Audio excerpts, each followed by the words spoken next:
Good evening, everyone. I'm Claire O'Dowd. I'm Research Curator at the Henry Moore Institute. And a very happy new year to you all, and a very warm welcome to tonight's discussion, which is part of our series of events exploring the Henry Moore Institute's current exhibition, Slip, by Julia Crabtree and William Evans. It's a fascinating exhibition for a number of reasons.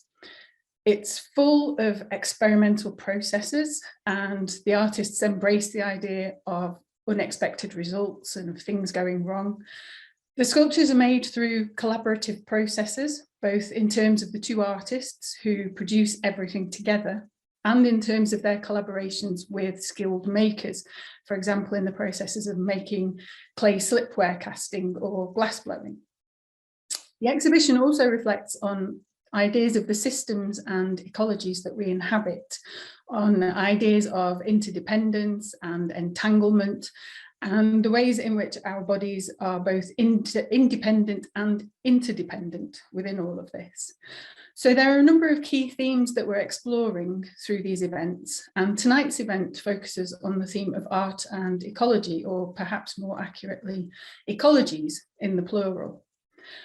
This is a huge subject and one where there are lots of difficult questions without easy answers. But it's a subject that resonates across many different areas of the art ecosystem, not just making art, but also curating it, researching it, writing about it, moving it around and funding it. So this evening, we're going to be thinking about some of these areas and about how art practices can mesh with ecological concerns and how collaborative and collective actions can work within the context of contemporary art and activism. Now, we have three fantastic speakers with us tonight to help us explore our theme further. A very warm welcome to Angela Whitey Chan. Angela is an independent researcher, curator and artist. Her work reconfigures power in relation to the inequity of climate change through self-archiving, rethinking geographies and speculative fiction. Her current research art commissions span climate framings, water scarcity and conflict. Angela has held residencies and fellowships with Arts Catalyst, Fact and Jerwood Arts and Sonic Arts, and Angela also produces curatorial projects and workshops as Worm, Art and Ecology, collaborating with artists, activists and youth groups. She holds a postgraduate degree in climate change from King's College London and is also a researcher in international climate change and cultural policy. Angela co-founded the London Chinese Science Fiction Group and co-directs the London Science Fiction Research Community. Very warm welcome, Angela. And welcome also to Rachel Pimm. Rachel is a research-based artist working in sculpture, text, photography, video and performance to explore environments and their materialities, histories and politics. Rachel is interested in the potential of surfaces and matter to transform. Their recent UK-based work has been included in programmes including Art Angel, The Serpentine, Whitechapel Gallery, Jerwood Space, Chisenhale and the Royal Academy, as well as internationally. Residencies include Loughborough University's Department of Chemical Engineering, the Gurdon Institute of Genetics at Cambridge University, Rabbit Island, Michigan in the USA, and Rachel was Whitechapel Gallery Writer in Residence in 2019 to 20. Rachel is Associate Lecturer at Camberwell and has a forthcoming commission with Arts Catalyst this year. And finally, we are also delighted to welcome Sophie J Williamson, who will be leading this evening's discussion. Sophie is a curator based in London and Margate, and she is initiator and convener of Undead Matter, which is a research programme focused on the intimacy of dying and its dialogue with the geological. From 2013 until 2020, Sophie was programme curator at Camden Arts Centre, and prior to that, she was part of the inaugural team at Raven Row from 2009 onwards. Sophie was Gasworks Curatorial Fellow in 2016, Banff Centre for Arts and Creativity Curatorial Fellow in 2020, VHC Research Award recipient in 2020, and she is currently on a year-long residency at the Jan van Eyck Academy. Sophie's anthology, Translation, was published in 2019 as part of the Whitechapel and MIT Documents in Contemporary Art series. The The anthology brings together writings by artists, poets, authors and theorists to reflect on the urgency of building empathy in an era of global turmoil. So a very warm welcome to all three of you. Thank you so much for joining us this evening. Now, before I disappear from your screens and hand over to Sophie to lead tonight's conversation, I'd like to begin by inviting all three of our guests to talk a little bit about their work and to tell us more about where they sit in relation to this evening's theme. So in alphabetical order, perhaps we can begin with Angela and hear more about your research and practice. Thanks, Claire, and yeah, thanks for having me. I know that we're going to have a really quick kind of zip through of introducing our work, so I'll kind of I guess narrow down the things that I'll talk about to the research projects that I've been doing in the past year or so, and maybe begin by kind of introducing that I've been quite focused on climate change and environmental issues through arts practices for a number of years now. I kind of started to get quite engaged with it through curatorial projects as Worm, Art and Ecology, which I've been doing since 2014. And in the past, and so that's been quite a really, that's been a really valuable, I guess, experience, and still continues to be for me to learn and listen and collaborates with a lot of different artists and activists and also youth groups, trying to communicate climate issues in ways that are quite creative but also expansive and inclusive. It's been quite a key, I guess, research lens for me to talk about colonial histories of climate change, which I'll kind of expand on a bit more as I speak. And just to kind of outline a bit more about my work, in the past year or so, about a year and a half, I've started to have opportunities to develop some of the research topics that I've had on my mind for quite a long time, and start producing work as a research artist, and really take the time to kind of continue the collaborative ways that I've been working with people, and kind of refine my research methodologies in communicating quite big climate and environmental issues relating to histories, presents and futures, but also quite importantly climate justice and the politics of it all. For the past 8 months or so, in the run up to the UN COP26, I've been working as a research consultant for the climate arts charity Julie's Bicycle, and I've been researching in international cultural and climate policy, which basically kind of looks at every single country and see how green policies, like environmental policies, are being used in cultural sectors around the world.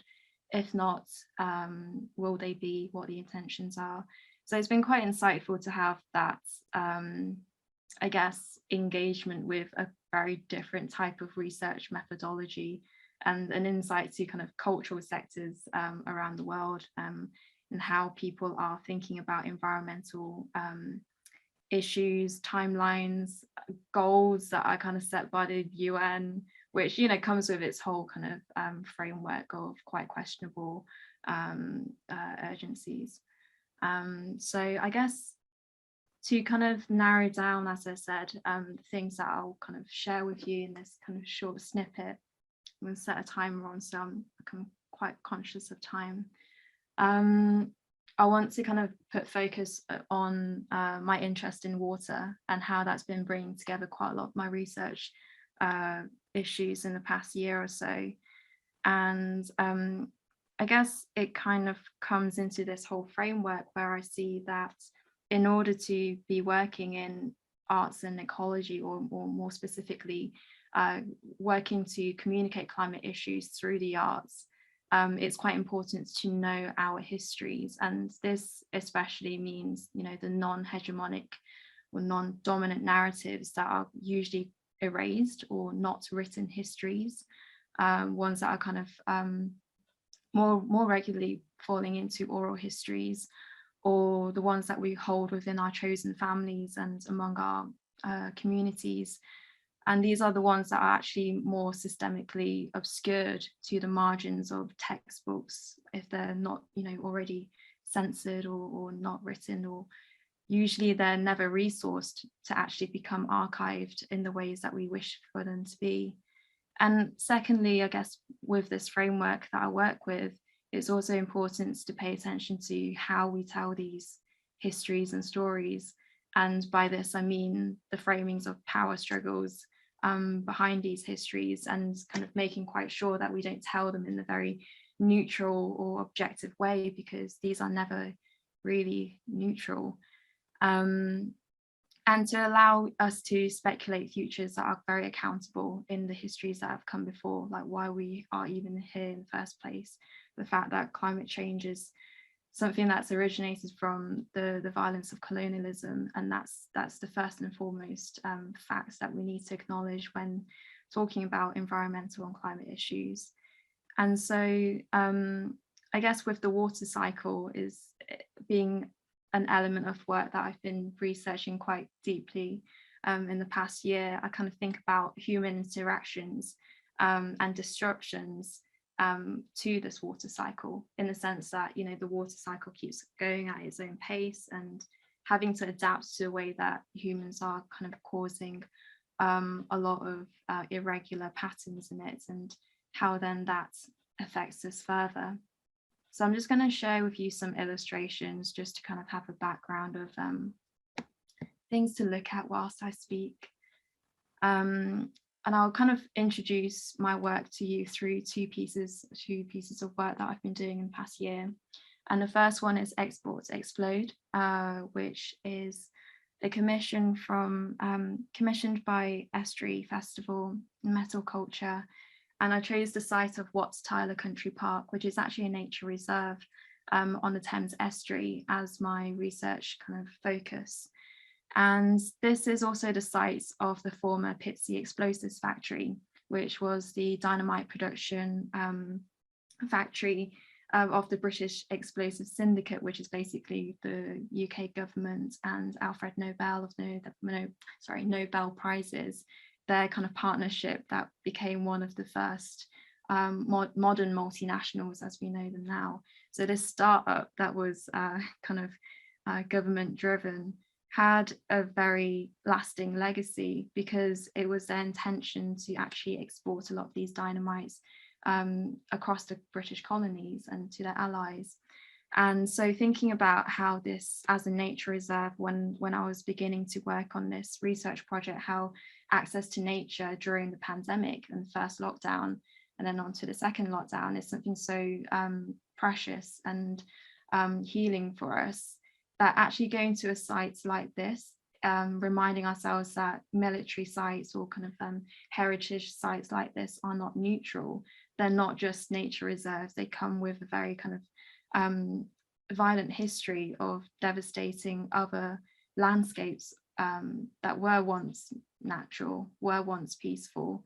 And I guess it kind of really made me think a bit more about how local histories can be more inclusive of global history. So we're not talking about just the site of Pitsea Explosives Factory or Wat Tyler Country Park itself, but what actually happened in other areas of the world, in the regions that these dynamites were detonated, and what then became of the raw materials that were brought back. So I think that, working within the arts, we can actually kind of try and communicate a lot of these histories through this example. It was a video work that I produced in the end that really kept in mind that actually most of the visitors to the country park are people who are bird watchers or ramblers, or people just wanting to go out for a leisurely stroll. These aren't, art viewers as such. And actually this makes it more fun for me as a researcher to communicate these ideas. And so thinking about climate change and resource scarcity, and actually the contemporary British government's urge to kind of retell this narrative that everything on this these British Isles are things for us to keep only, where we're talking about the anti-immigration stances of the Tory government. We're talking about how much the government has actually invested into the defence sector. I think it was only a few weeks after a several months long campaign for the government to provide free school meals to continue this for children in poverty throughout the pandemic. They finally gave in. I think it was like November 2020. And a few weeks after, they declared that they were going to spend the largest defence budget in 30 years, the largest since the Cold War, to really kind of protect the British nation from its adversaries, and climate change is one of those threats that is meant to be oncoming. So we can't really think about climate change, the colonial histories, and the current situation of, anti-immigration, pro-border policies as things that are completely detached. And actually, I think it's really helpful for us to understand that climate change is only one of the many overlapping global crises that we're having today. And so when people are thinking like, oh, how to prioritize climate issues, it's like, well, it goes hand in hand with the racial injustices and the social justice movements and the global health crisis. These are all overlapping all at once. And so I wanted to kind of like share this in the sense that we can think about what's nature, what's peaceful, what's tranquil in this nature reserve of Wat Tyler Country Park, but remembering that what has made this very kind of like isolated area of land pleasant to walk around was actually, a very long and continued history, an unfinished history of devastation elsewhere, and that violence continues and is irreversible. I want to kind of like go on to the next project and just talk a bit about Rain Paradox, which I exhibited at FACT Liverpool. It was a kind of like digital fellowship with Jerwood Arts that I carried out throughout last year. And the title of this piece actually comes from this environmental agency report that came out in June 2020 called The Great British Rain Paradox. And so even the name itself sounds a bit kind of sci-fi and a bit kind of like, this is archived on a government website, okay. And the report basically outlines that there's this paradox that 77% of the people surveyed, which is about 2,000 respondents of the British population, thought that the UK is not going to have water scarcity issues in 20 years' time, as the scientists have projected, because the UK is a wet and rainy country. And so I problematized the report's kind of amplifying of this statistic, because it's kind of quite an ableist way of saying, well, the British public are wrong because they believe what they see. And whereas, they're not making any the government and also the corporations who are responsible for this report aren't saying anything about their own responsibility and accountability to communicate facts to the British public, to actually warn of different types of scarcity issues, different ways of combating overconsumption. And I think that it's quite troubling actually that this report, which came out in 2020, it can now be like archived on the government's website for 2040, when the issues are going to be kind of exacerbated and more apparent, for them to look back and say, actually 20 years ago we put out this report, which is a very consumer focused report that says, oh, you should use water less in this way, without even stating how much the government's deregulations of the past 2 decades has affected the water health throughout the country. Actually, increasingly towards the end of my research project, and this summer and into the autumn, there's been even more like news reports and documentaries about the state of British water. So it's actually really great that it's been building up momentum in this way. And going back to the way that I was talking about archiving stories and making sure that we have these counter narratives that, you know, are documented and exist and can be dug up in 20 years time, just the same as the, you know, the Great British Rain Paradox can be referred to in 20 years time. It's my research methodology for this was to, you know, ask different community focused practitioners around the country in different regions where actually the UK's climate variability is very strong, and ask them, how do you perceive, you know, water scarcity issues? What are your water practices? How does water come into your ancestral and, like, you know, healing knowledges of water? What are the more kind of like everyday experiences of water that you think are really valuable for us to hold on to in the years to come? And I think that this opens ways for us to talk about water scarcity and resource scarcity at large, in ways that are actually more human, are much more relatable, and actually amplify the ways that it's overlapping with different sorts of injustices that are happening. Kadra and Fatima actually talk a lot about how water in their households, or how they've grown up, has always been scarce, and it's something that they think about in their work as people who work with fermentation and food quite heavily, how water brings people and communities together in the processes of making their recipes. Laulu and Yasmin, who are based in Cardiff, talk a lot about gentrification, how water has shaped Cardiff Bay itself, and how the sea level rise will actually take out Butte Town, which is a place in the city that has experienced many waves of gentrification. And I think I'll leave it here, but there's a lot of things that I think will overlap with the other speakers, and I'm quite eager to kind of like get into the conversation. But overall, I guess like working with researching on water has really made me think about how water and its cycles really kind of erode whatever vessels that they want to hold in, you know, the processes I think that we're making as humans are also going to erode things in the same way.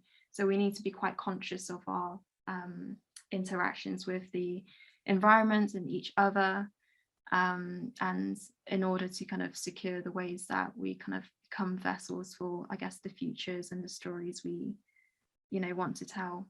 So I'll leave it there for now. Thank you. That's yeah, a lot to follow, and I'm really interested already about the crossovers. I've got help to show you some slides of some of the work I've been doing. I've been quite general and just included images across a few years, just so you can kind of, in case anybody who's here doesn't know my practice at all. And I'm not really going to say an awful lot about each of the projects, because I'm kind of, again, like more invested in the kind of overall discussion. So I would broadly say that my work is about material stories, or about the kind of potential to find narrative in a kind of material culture, which is something that I've been talking about with Will and Julia, whose work is on show for quite a while. To put it another way, when I'm interested in a material, my process is to find out where is it from in the earth, how is it made, who has made it, and kind of what other structures have kind of intervened in that process. The images you can see here are some stills from a video which show you that I quite often spend time in lab settings, industrial settings, factory settings, and also kind of out and about. This is a mine in Newton Abbot for ball clay, because I was interested in tracing back the minerals that kind of produce our sanitary ware, our tiles and our bathrooms, and also interested in kind of images of the bottom one's slightly cut off there, but this image of like a kind of a man's boots standing on something, this idea of sort of virgin territory, which comes up in like images of like lunar exploration, or exploration in general. What is it for a person to go and stand on a piece of the earth and to feel entitled to kind of have that, not only to have it but also to sell it and to kind of exploit it for profit. So these are the kind of mixtures of clay that you can sell. I'm going to also be mindful of time and skip through, so I won't say what the artwork is or you know which institution I was working with, and I'll just go with the narrative. So if I could see the next image. So while minerals are being kind of transported around, these are some images of some cash crops, or another way of putting it is plants that are grown in monocultures in order to produce profit, basically. This was for a research project gathering together kind of various cash crops in London, and this shows myself and Olivia, who is a production assistant on the project, basically taking crops that are growing in essentially community gardens in a way to kind of start thinking about food sovereignty or growing cash crops or heirloom varieties outside of farming systems. So the corn on the left, for example, is grown by a grower called Cecilia Cruz, who is interested in sort of maize, traditions around maize, and ways in which maize can be cooked together as a kind of communal activity. The central plant is a cardamom plant, and the right-hand side plant is a rubber plant, which is the kind of the cash crop that got me really interested in kind of making visible some of the kind of colonial plant movement, because it's a plant I encountered in a plantation in Kerala, and this plant has been sent to me and kind of looked after in London. And if you go to the next image, you'll be able to see how these plants kind of came together as a kind of meta plantation kind of diagram in 3 dimensions, where the plants, and you can see also wheat here, coffee, tobacco, were displayed kind of alongside some of the products of their that are produced as a result of their their intensive farming. Some of which are really surprising as well. So when I find out about materials, I'm interested in the stories that are not necessarily super obvious. So obviously we know that that something like corn is used for kind of food stock, but also livestock kind of food, but also it's used for a lot of packaging, a lot of things like sweeteners and biofuels.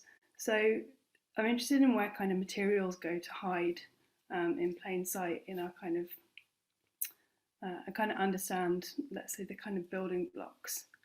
I won't say too much more, but it was kind of laid out like a sort of plantation, and there were lots of conversations with botanists and other kind of justice workers in relation to the stories, basically, of each plant.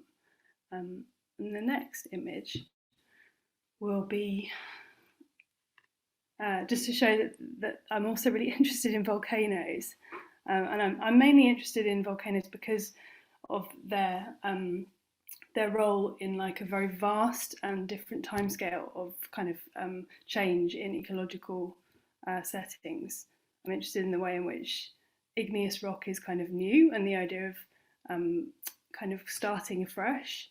And I'm also interested in the mythologies of destruction around a lot of deities who live within volcano settings globally, and also about the role in which plate tectonics kind of plays in disasters, and also in kind of the movement of and migration of people when basically in ways where the earth or the materiality of earth is disobedient to borders.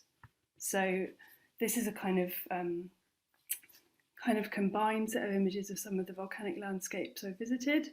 Also a mushroom thrown in there, which is not volcanic, but it was essentially a tasting menu. And one of the ways I like to research is through eating. And I often taste places I go to, including very hypersaline places. So this was a menu devised around thinking about becoming kind of minerally composed of a volcano, to sort of think through some of the ways in which volcanoes teach us about place. And that was followed also with an exhibition held with a friend called Laurie E. Allen, who made an incredible soundtrack, having kind of, we went on a lot of our field work together, and also various text pieces with other writers. So that was, that was one body of work. And the next image I think is going to be unrelated. So in the last year, can't go to volcanoes so much, which is great actually. It's really important to sort of question the mechanisms by which it's so easy to kind of find funding and pop up kind of in some kind of other location, when there's obviously ecology or ways in which to interrogate environmental kind of politics wherever I am. This is a diagram which I'm calling Weeds by the Moon, which is seemingly like a never-ending, basically, record of foraging for weeds. So eating food that can be found locally to where I live in the UK, and learning slowly a kind of new palette of wild food, either because it's fallen out of being cooked, so interested in kind of connecting to, I don't know, various different histories, including kind of plants that arrived in as a result of Roman road building, and also much more embedded with kind of herbalist practices, basically. So foods, but also medicines. And then the books on the right-hand side are a really small kind of overview of the ways in which I'm sort of navigating, learning how to eat weeds. I wanted to also say very briefly that the reason it's sort of arranged like a dial is obviously because of seasonality, but also because of the times and the places where the plants are connected. So it functions slightly as a diagram, but also as a kind of, I'm going to call it like a disobedient clock. And I've become really interested in orology and the kind of the construction of the Gregorian calendar and ways in which lunar calendars or solar lunar calendars kind of differ as to how they deal with this discrepancy of lunar time, which has a really long kind of matrilineal kind of feminist history, especially anthropologically, alongside capitalist time or patriarchal time, where minutes and hours and days are kind of measured, basically. So it's a clock where time isn't measured in the same way. And I'll just keep working on that. So for each of these is like, again, stories about why I'm interested in that plant, what, how to eat it, all sorts of different recipes and different kind of ritual associated. And then the last image is very briefly a project that actually ties quite into what Angela was talking about earlier. It's another nature reserve, and it's another ex-military explosive test site. So really, as I was listening to you speaking, I was really kind of thinking that's like exactly what I'm going to talk about. This is a piece of work made with Archangel about Orford Ness, which was the location for the development of radar technology, and also various kind of weapons manufactured that were detonated in places like Maralinga on the west coast of Australia, where a huge amount of kind of repercussions environmentally kind of continue today. Christmas Islands, the Montebello Islands, basically weapons produced and then detonated in islands that the UK had access to through colonial or Commonwealth links. And the environment was basically a shingle beach. So it's just loads and loads and loads of stones with some crumbling concrete buildings. And the process of the project was to basically kind of use a series of sort of kind of amateur forensics in a variety of disciplines: chemistry, physics, biochemistry, and also some sort of poetic poetic license, sorry, to kind of understand what was going on there, what happened there. A lot of the information is inaccessible because of the kind of the era in which it took place means that it's not kind of open information yet, and also you know, it's not you know, it's a kind of corroded environment. You were mentioning water and the ways in which water kind of changes the vessel that it's in. I think maybe, I don't know if it's cut off on your screen as well, but there you go, there's another little subtitle there. So I was thinking about using each pebble as a kind of, the diagram on the bottom right is a kind of, if you watch the whole video, it's quite a complicated way of using a pebble as an image to talk about quantum physics, and the ways in which an object can be both an object in physical space, but also can be a kind of wave, or can have impact or effect outside its immediate environment.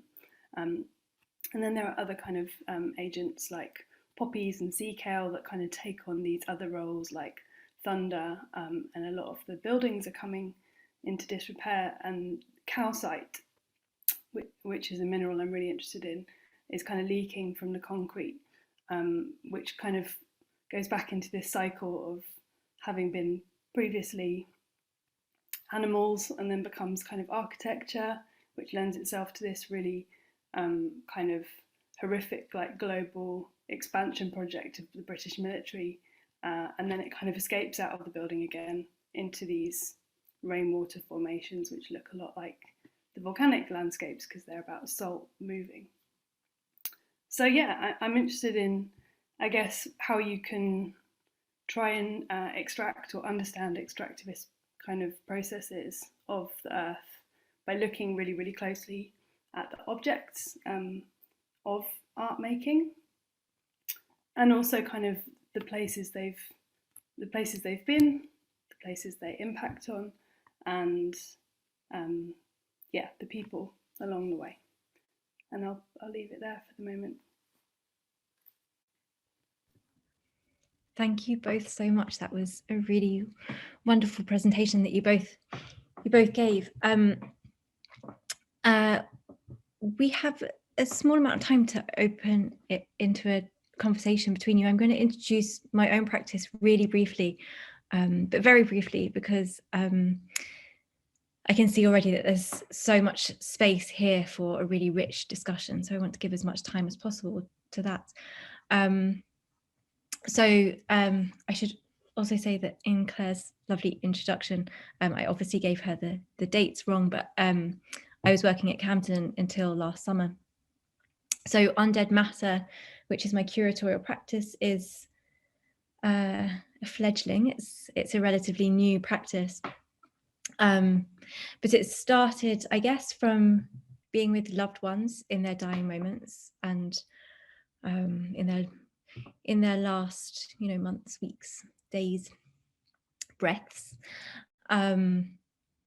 and finding that a really privileged experience, and a very formative experience, and wanting to find ways that the silence that's held within the space of the sick room, the deathbed, the responsibility and vulnerability and compassion that is so present and so palpable yet unarticulated might be translated over extended periods of time. So thinking through how we might communicate those intimacies and compassions beyond our own lifespan, beyond several generations, maybe even beyond the timescale of our species, and thinking about how we might communicate through those intimacies and compassions within the moments of dying through deep geological time. And so broadly thinking about thinking beyond the anxieties of the Anthropocene, perhaps. And Kay Jemison has this beautiful term where she talks about assessing deep into the geological underbelly of the land. So this sense of finding some sort of stability by thinking in longer and longer timeframes, and finding intimacies with geological ancestry and kinship within the geological. I don't really want to say much more than that because I really want to open it out to a discussion because I think we have lots to discuss. I wanted to start by asking you both about the practicalities, perhaps, of working with practice-based work, because I'm interested to hear that both of you, although your work is very invested in in-depth research and collaboration with other researchers and other specialists, it really, for both of you, steers clear of the academic space, which I think is something very special and unique to art practice, to be able to operate in the space of poetics, perhaps.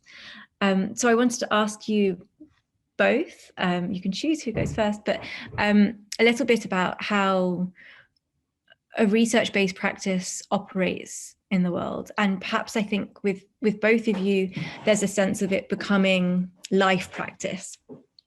So in terms of the informalities of your research, how you go about sharing and learning through sharing, learning through doing, walking, being in landscapes, being in environments, being within the ecologies that your work and research seeks to engage with. Rachel was indicating for me to answer first. And I guess my initial thoughts are that I guess research is really important when we're talking about environmental and climate issues through arts practices or kind of, doing creative projects that communicate these issues. I think it's important to research not in the sense of only using academic methodologies. I think it's important to see research as something that's very active, something that's always evolving, something that's always evolving with other people through collaboration. And I think that's how do I frame this?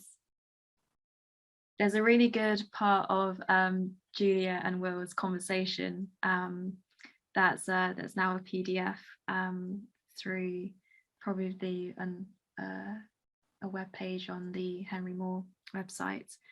And you talk about, the artists talk about how errors and mistakes and the testing experiments are also part of the exhibition, that you don't seek to control risk. And I think this as a way of researching is really helpful, because it's acknowledging that things can't be proper and polished and pristine in many ways. Otherwise, how are you going to kind of learn from all of these different lessons that collaborations offer you?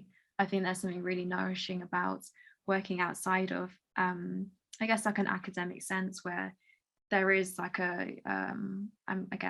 focus on you being able to argue or defend your work, literally defend your work in a PhD sense, I guess.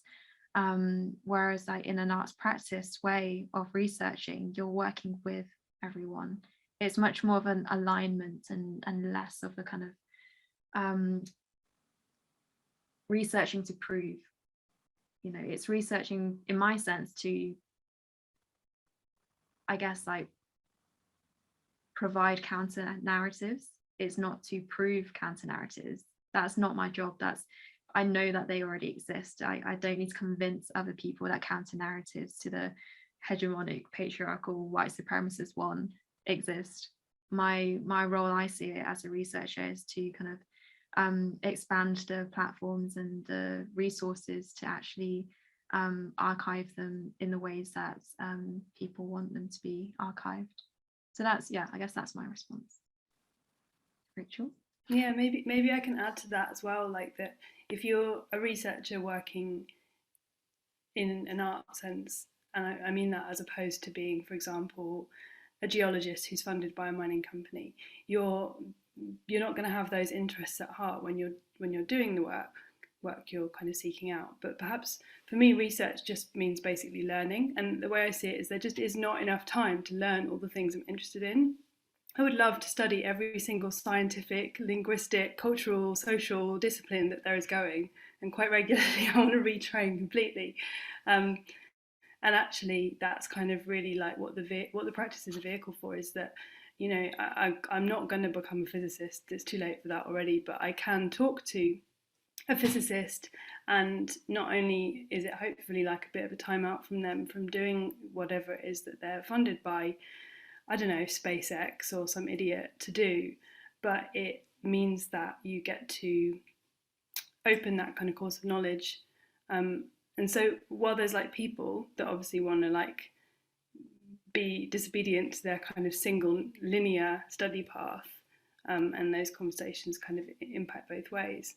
I'm also really interested to, and I speak to students about this quite a lot, like kind of gate crash on institutions or places of power or like repositories of knowledge, in order that people can first off feel like that they're not allowed to be there. So one of the things that I haven't done for a while, but I used to do quite a lot with my spare time, would be to go to places like the Linnaean Society or the Astronomical Society, and just look around the libraries. Like I book for a talk, and then I would get there like hours early and stay for hours afterwards, just looking around buildings that you're not really allowed to be in. And the same goes with when I'm making, you know, a film. It's because I want to rock up at the chemistry lab of a mining company, but there's no format to do that. So the practice becomes like a vehicle to kind of gate crash, and also to access or to allow that gate crashing to other people. You know, to tell students you are allowed to like ring up literally anyone and say, I'm a researcher, you know, can I have your time, your energy, your archives, and then actually sort of bend that power structure to your own needs. Yeah, that's really nice. I found the same. A lot of people generally, people in other fields don't really know what a curator is, but I find that it's quite useful to say that you're an artist, and this kind of gate crashing tactic is definitely one that I really enjoy. And I think it's really interesting that there's a sense of, you know, coming from a place of artistic inquiry, you can get away with being almost a specialist in naive questioning, that you can ask the questions that maybe other scientists might not be able to ask other scientists. You get to go in with this kind of naivety that allows you a lot of freedom, perhaps.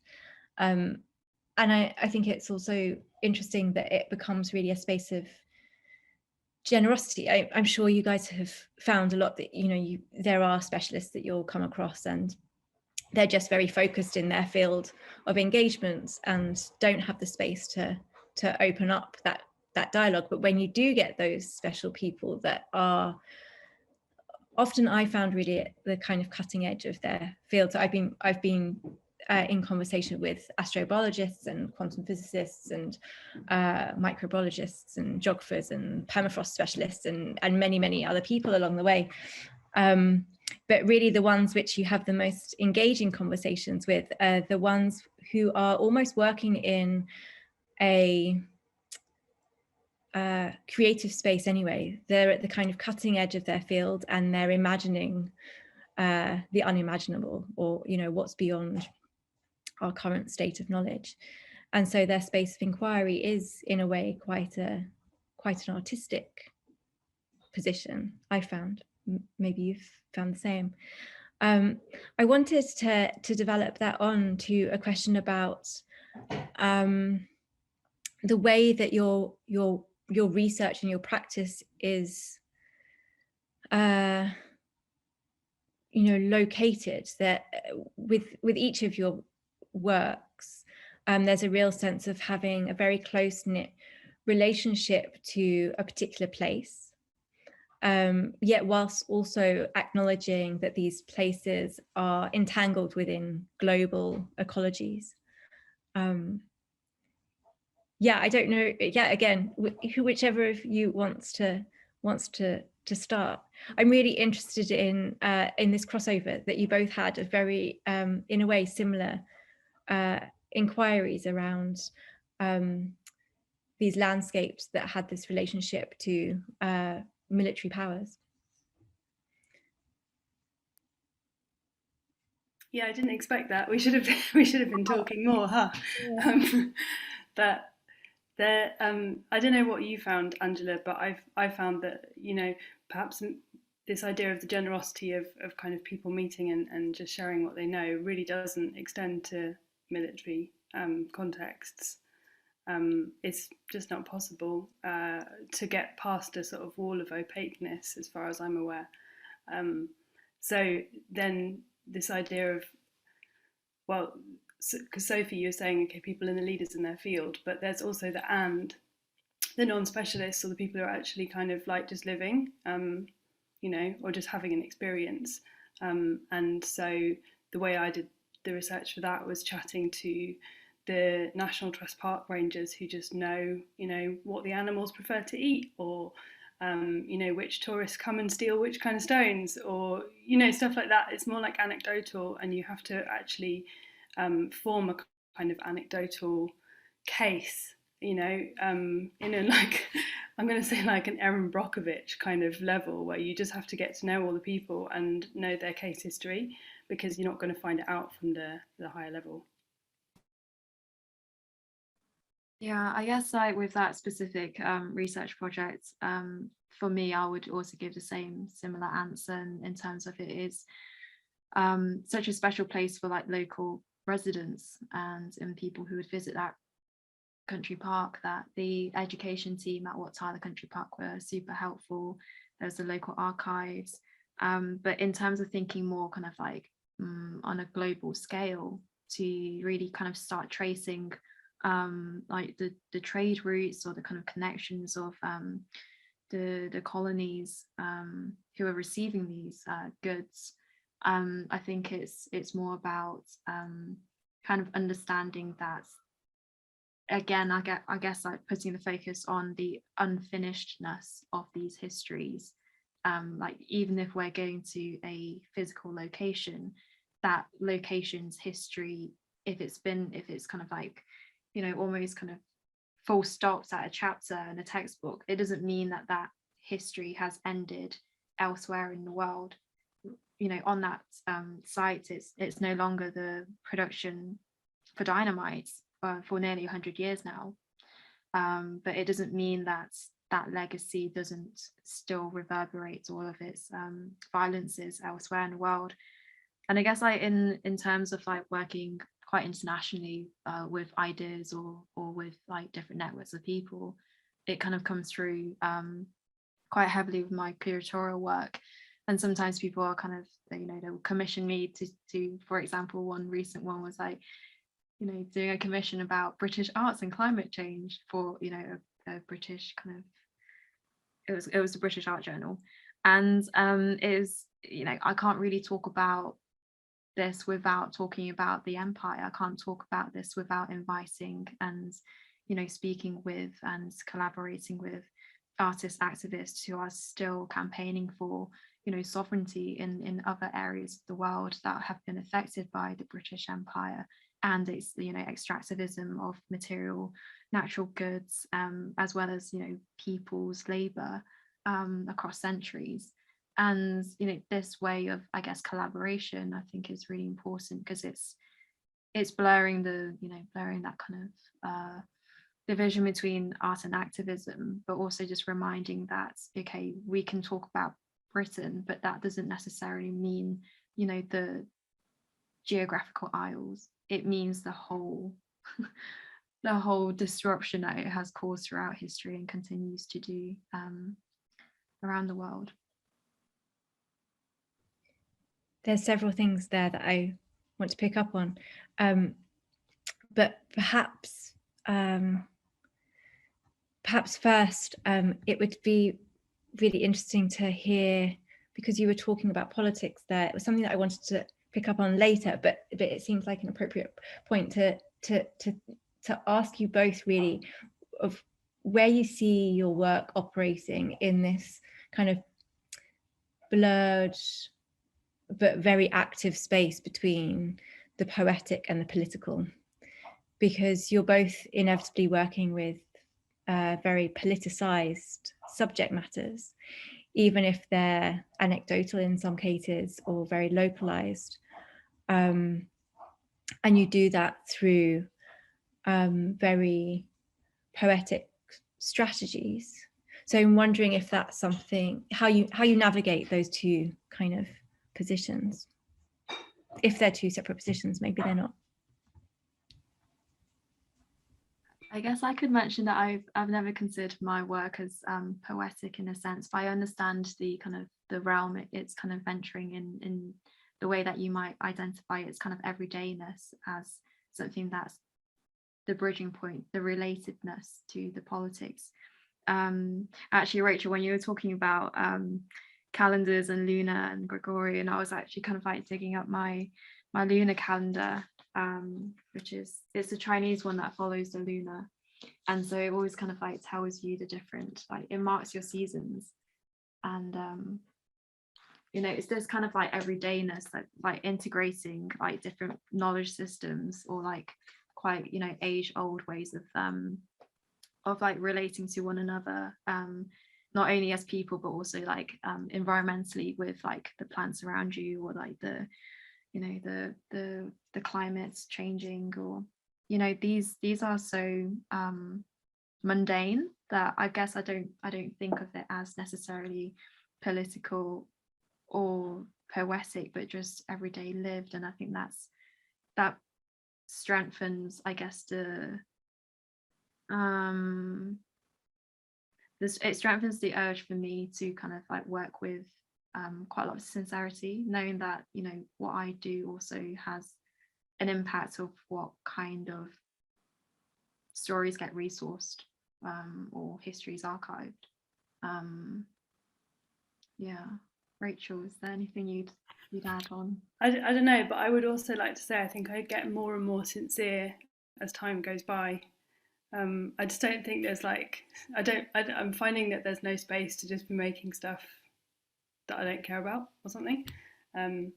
But I really love that, Angela, that you've picked up on like something like the lunar calendar being the politics that you see as a kind of lived politics, because I think that the project that I showed that is the most political is the one about eating weeds. You know, it's about like free food, and it's about like not you know, not spending money, and it's about not like working and stuff like that. But people won't necessarily receive the imagery that way, and that's a conversation that I'm involved in, or like a kind of long-term strand I'm interested in, like behind the scenes. So in conversations like you know, the Kew Gardens Instagram account comments about whether or not it's illegal for them to decolonize the collection because some right-wing think tank thinks that actually plants should be allowed to be a kind of respite where we don't have to think about the political, because to me that was never really an option anyway. So you've got on the one hand the kind of inherent politics of everything, especially every living thing, and its kind of rights and the way they kind of connect. And then the other place I find the poetic, or like to use the projects that I talked about, and this also maybe is a question for Sophie, is about like almost like how to read rocks. It's like how to dialogue with things that you don't have the same language with. You know, spoken language, you know, temporal experience. And for rocks, the way I kind of had a dialogue was actually through Finnegan's Wake. I just happened to find, probably because of this idea that a lot of physics language comes from invented words that come from that book. A lot of physicists always go back to Finnegan's Wake. So I used Finnegan's Wake as the script, and I read and cut and pasted parts that were relevant. And I found that the kind of mashed up, made up words of this kind of seminal, you know, kind of satire of how crap man is at like running things over the whole history of the world, was actually like a useful navigating tool. And quite often it is like stories written by seminal men which come in and then need to be rewritten or deconstructed. I find there's always some, it's always, I don't know, some guy, right?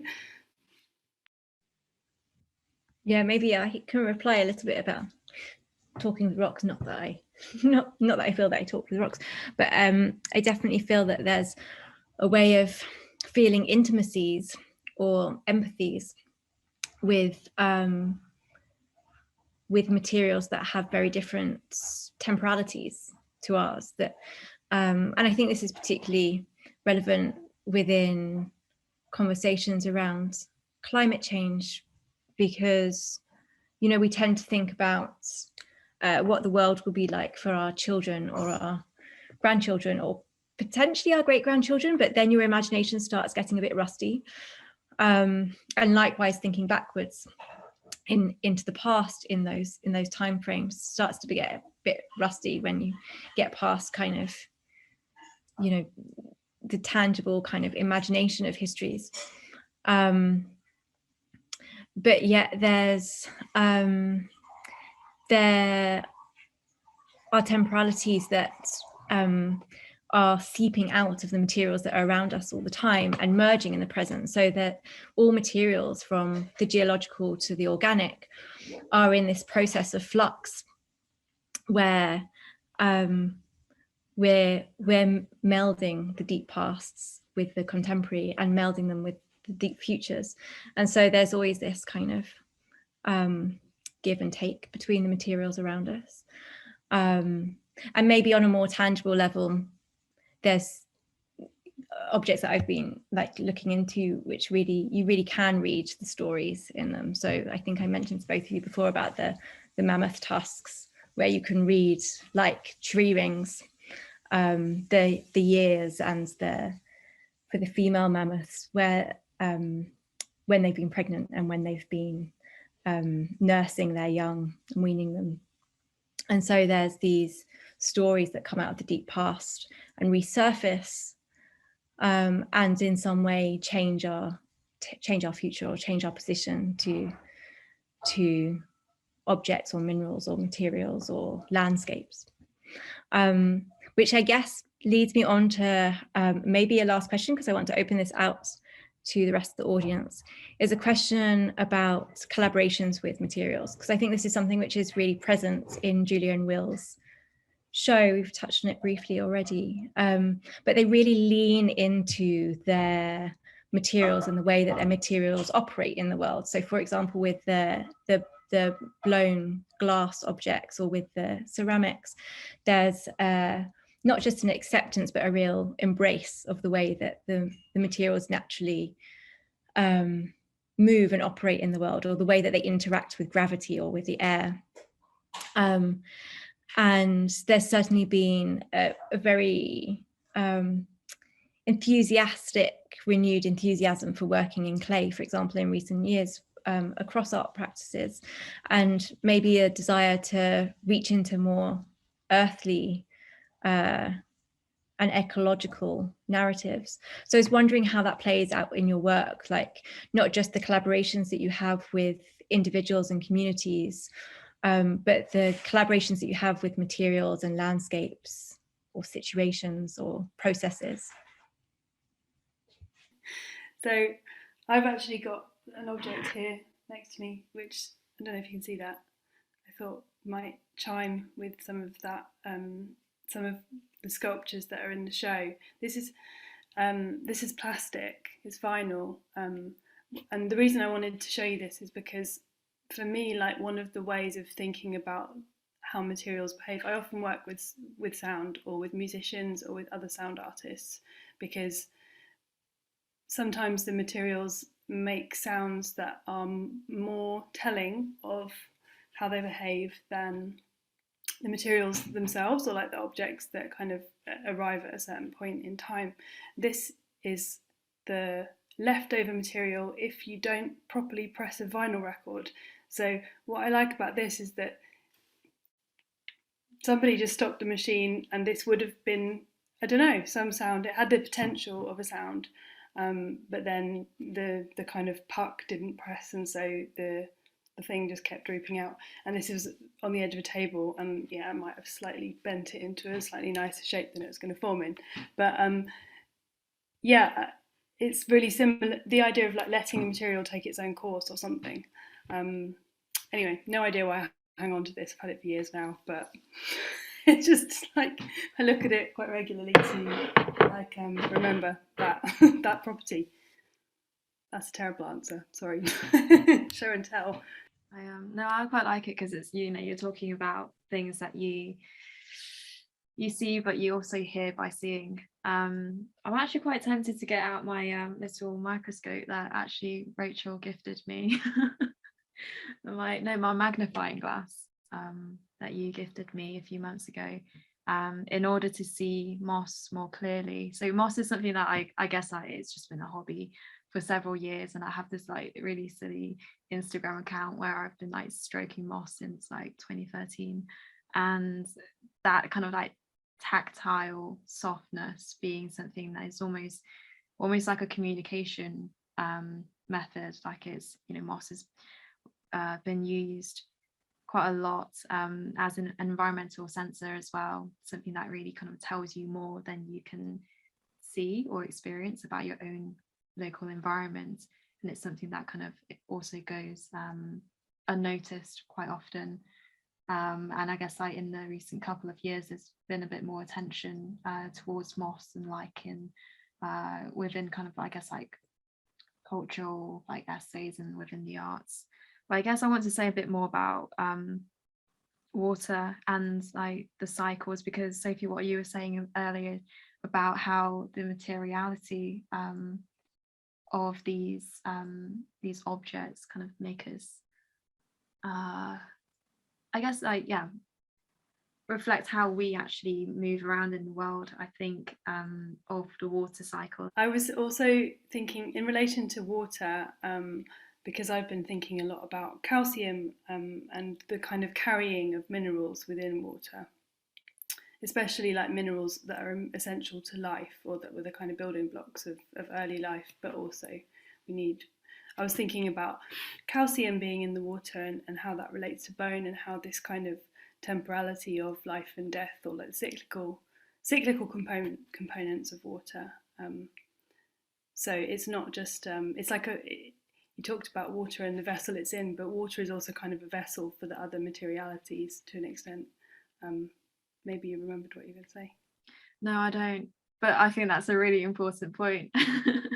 And that's really great. I think along the lines of what I was trying to, I guess, like remember, was just thinking about how the water cycle itself always tries to reset into an equilibrium. And, you know, if it's not in this balance, you know, we get too much flooding, get too much droughts. And this, I guess, is something that I want to kind of use as a mirror of the processes that we're kind of inflicting on each other and the planet itself, and how, you know, we always have to be in search of a balance, and that materiality is already, I guess, like that process is a way to kind of communicate with that material. The way that I think about water is maybe less kind of like hands-on in the way as like an artist or a kind of a practitioner, but the way, I guess, it conceptually gives me these ideas or metaphors for finding ways that we can, in local scales and as well as like the global ones, kind of review our processes and interactions in healthier ways. So yeah, it wasn't what I was going to say, but it was along the lines of. And I think nice coming together of both your practices, though, this kind of flux and just depositories and slippages and these kind of comings together and forming and reforming, I guess, that happens within both of your works. I'm aware of the time. I just wanted to open it out to questions from the audience, if there are any. Please feel free to mention in the box. So Claire has a question about empathy.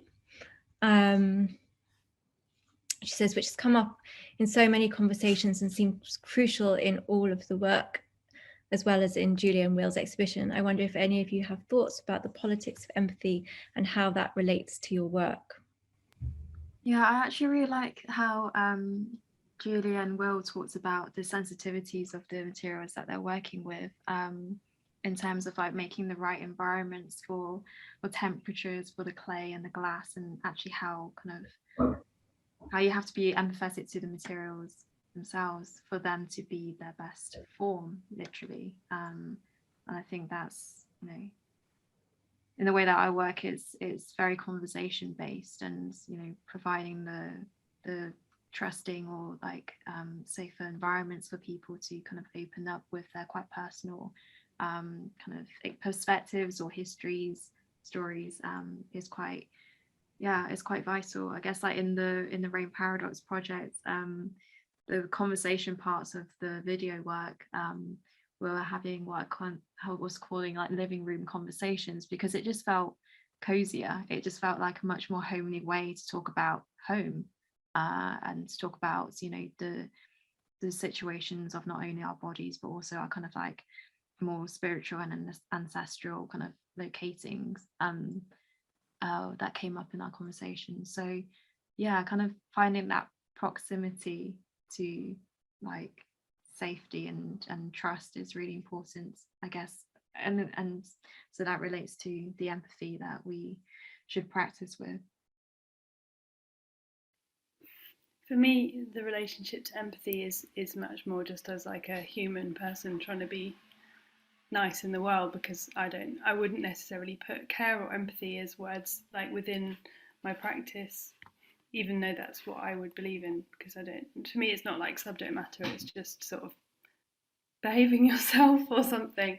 I don't know, I think that a lot of the times I think about care and empathy are much more to do with the reality of being in a particular body, for example, or like being sick or not having enough money, or like how we treat each other when we're kind of working. At what point does a project intersect with just sort of needs? And yeah, so I only have practical answers for that, which is like quite a different conversation about like how to accommodate one another and how to not do things in a sort of set format. But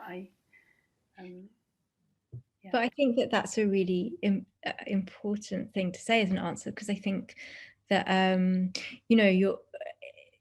I don't think an artist's practice can ever be decoupled from your personality, the person behind making the work. And with both of your ways of working, it seems that there's a real openness and generosity to discussion and collaboration with people. And I'm sure that whilst there's certain things which materialize in the world that are your authored as your works, there's a whole plethora of other things which go out into the world through those very kind of empathetic or kind of generous conversations that you're nurturing with other collaborators, whether within artistic fields or within communities or within other fields, that those kind of working practices and methodologies can't be distinguished from the artwork or the artist themselves. Are there any other questions from the audience? Sasha asked something about collections. Do you feel private collections have a negative impact on sharing of historical resources? Yeah, yes, I do.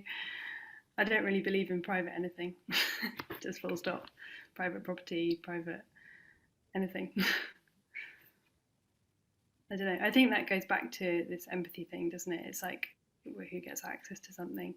And I will add that the kind of the dialogue between Angela and myself and Will and Julia was kind of initiated in part when we were on a retreat in Wysing, where we were deliberately not working and we're just kind of spending some time together. And that was actually, I think that's the kind of generous invitation that enables this kind of to be revisited later on. So thank you for that, for an invitation to come and not do some work. Yeah, thank you. And then also we realised that it was a bank holiday, so we thought, oh, we should just stay. And so we ended up staying even longer, I think, didn't we? And that was quite a good way to kind of just be and let ideas come when they come. There was also a question by Sasha earlier on that says, any thoughts on the RAF's occupation of disused mines? I don't know anything about that really. Do you, Angela? Maybe that's one to add. Maybe the question is more interesting than our answer. There's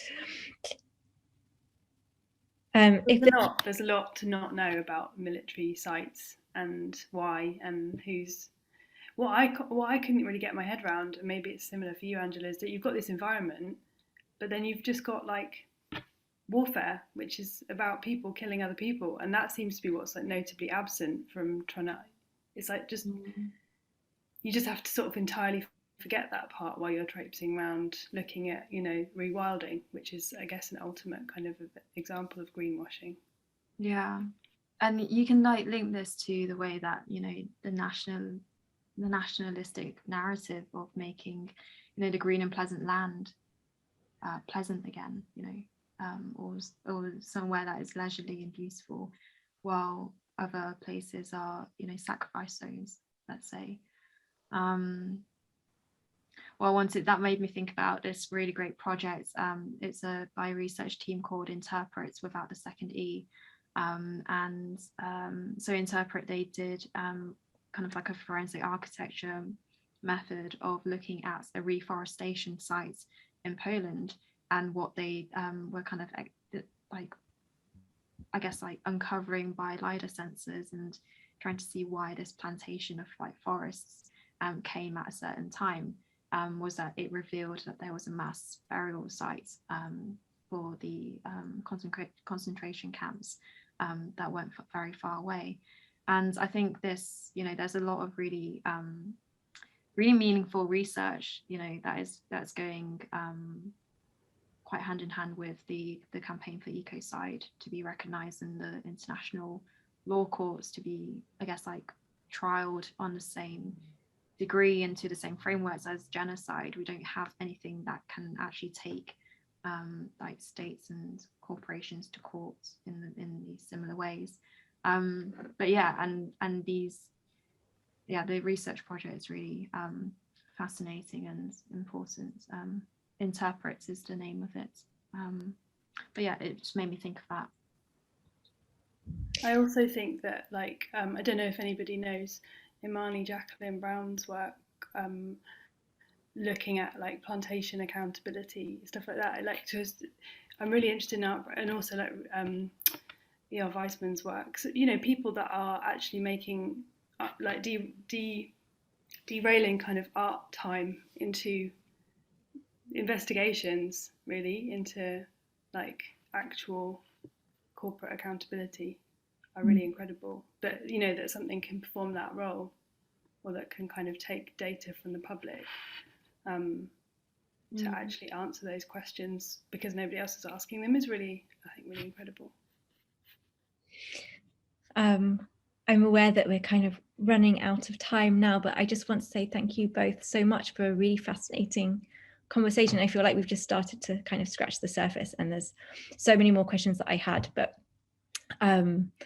yeah, I think it's kind of time to wrap up now. Claire's back for us.